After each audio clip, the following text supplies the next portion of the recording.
Hi again, this is Genevieve from the blog gracefullyhome.com, and today I am taking you along for some behind the scenes of how we are preparing for the winter here on our homestead.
The Littles and I just got back from California, and we were there for a couple of weeks visiting my mom and my siblings, and we had a really good time. It was a nice little break. We brought some of our homeschool lessons, and so we did a little bit of homeschooling, and we were able to visit different areas and different attractions that we grew up going to, and it was really fun. But there really is no place like home, and I know that sounds like, something that everybody says, but despite the fact that our home has a lot of things that we still need to do to it, and I know everyone's home is like that, but also our property has a lot of things that we still need to do. It is really a blessing, and it's really exciting when we see some progress happening. And so this week we had an excavator crew come and start digging some trenches so that my husband could lay some pipes down so that our cattle will have automatic water feeders, or automatic water, I don't know what they're called. Maybe they are feeders. But we have had to do it manually, and picture 30-something degree weather, early morning, having to try to crack the ice and get the cattle some water. It's not fun. That's a lot of work, and so I'm really excited that we're getting this done. It's going to take a few more days because we have 4 large fields, and again, my husband's laying all the pipes by himself. So he has a regular job outside this hobby farm, and so it takes us a lot longer to do things. Sometimes we're able to farm it out and get some help, but more often than not, it's just us doing it.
Along with preparing the farmhouse as well as our homestead for the winter, I have to also prepare for our kids and ourselves and what we wear. And we're bringing out all the sweaters, and one of my daughter's sweaters, the wrist area on one side just basically came apart, which is really odd because it was a brand new sweater. It was an easy fix. If that's something that you're not familiar with, that would definitely be something to learn. It's really simple. No one actually showed me how. I just watched my grandmother. I didn't even really watch my mom. She did sew by hand as well as on a sewing machine, but my grandmother always sewed by hand. As littles, we would help to thread the needle because her eyes weren't the best.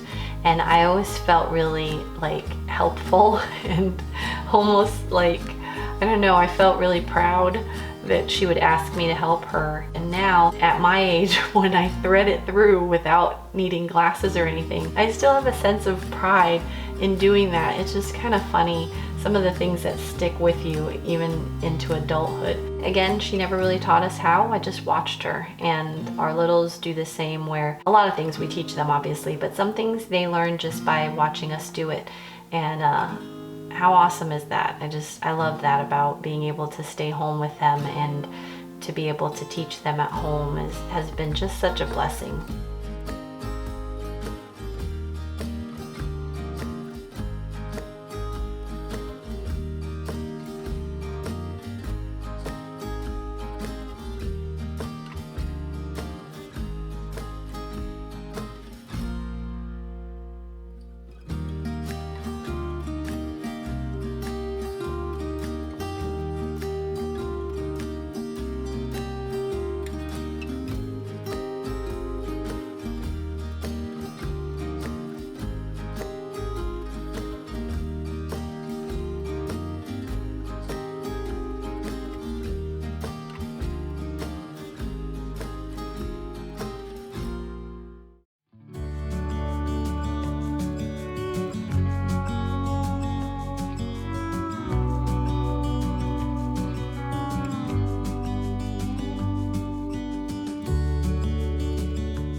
Since the littles and I were away, I had plans to share my pumpkin scone recipe.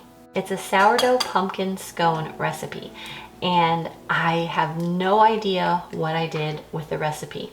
I also lost my recipes for our sugar cookies and our ginger cookies. So I had to try to recreate these recipes just from memory, and then also remembering the different things that I added to it.